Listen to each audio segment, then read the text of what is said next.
In case anyone is wondering, yes, they have sealed all the high-story windows along Wall Street and the homes of other financial institutions. Certain companies are providing grief counselors for employees in the pits, and mattress makers around the world are busy with their new line of sleep furniture that will hold cash, jewels, gold bars, and anything else of value without affecting a good night's sleep. Mr. Toad's Wild Ride has nothing on what we're seeing at the moment in global financial markets. Your occasional dose of reality and common sense is here. Welcome back, veteran economist, former denizen of those very Wall Street pits, and author of The American Dream Under Fire, Steve Beaman. Steve, good to talk to you again, and here we are. Let us gather at the pits, if you will. Let's find the Dow Jones Industrial up almost 300 points, the S&P up 35. Okay, Steve, thanks a lot, Steve. We'll see you later. We're all done, nothing to talk about, right? Yeah, we're all wealthy once again. It's been a good day. But is it just that simple? Because, wait, let's be honest here. We're seeing all these up and downs here. People are worried. Can we just say, and I'm going to kind of put all these together and let's talk about them individually. The American markets are not crashing. We are not in a recession. And China is not affecting us as much as some people would scream. How am I doing so far? I think you're dead on. The fact of the matter is people are scared because the data keeps coming out mixed. Even the Federal Reserve is confused.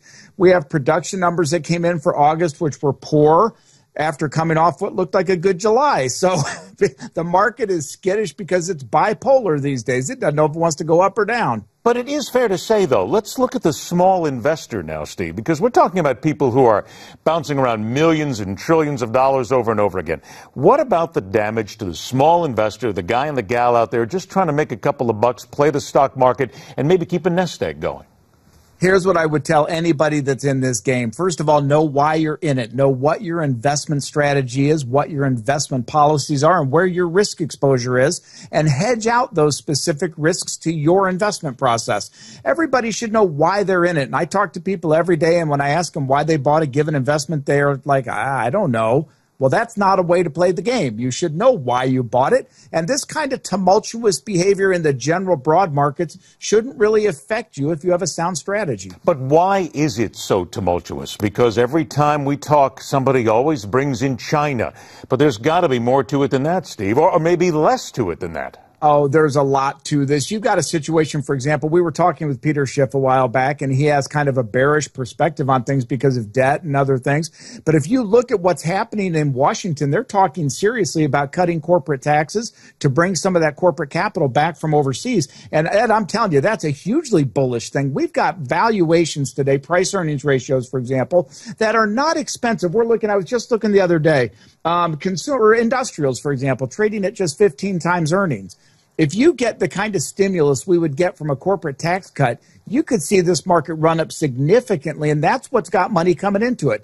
The other side of the coin is people are afraid if they don't do something, we'll just kind of struggle along at this 2 to 2.5% growth rate indefinitely. All right, let me touch on China here for just a moment, because only 2% of the revenues from the entire S&P 500 come from China. 2%. Now, let's also point out that in nationalinterest.org, in their publication today, the title of the article was 2015, the year China goes broke. And they're talking about the way China is spending its money, how they have a big war chest, but it's been depleted.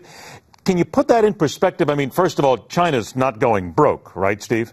No, they're not going to go broke. I think that's just an overstatement. And you know the media, Ed. They want to take this and make everything sensational. The reality is the United States is far and away the largest, most stable economy in the world.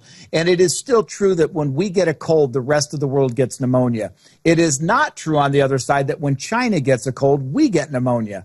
And right now, China is going through, as we talked the other day, similar to what Japan did in the 80s, where everybody expected them to be all these great things, and the government policies in China are not pro-business, and so it's not going to work. All right, let's do this. About 45 seconds I got left, Steve. You've been in the pits. You know how Wall Street works.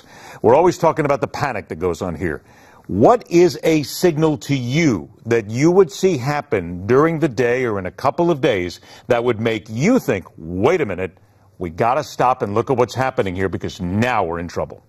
You know, Ed, that's a fabulous question, and I'm glad you did, because it is that where does the rubber meet the road? What is that indicator we're all looking at? And I would say to most folks, they should watch the 10-year Treasury bill.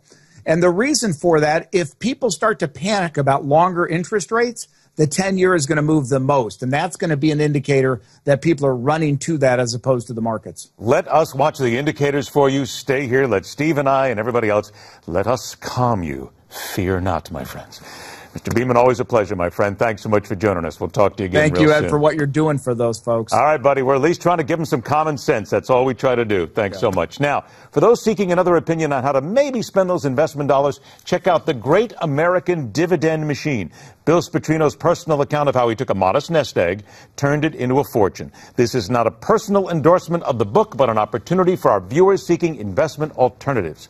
Now, a free offer from this book on Newsmax. Get it online. Go to newsmax.com/Bill's book and get a chance to think about what you can do next. What we do next is go 1-on-2 with Dick Cheney and his daughter Liz. The Veep is here when Hardline continues.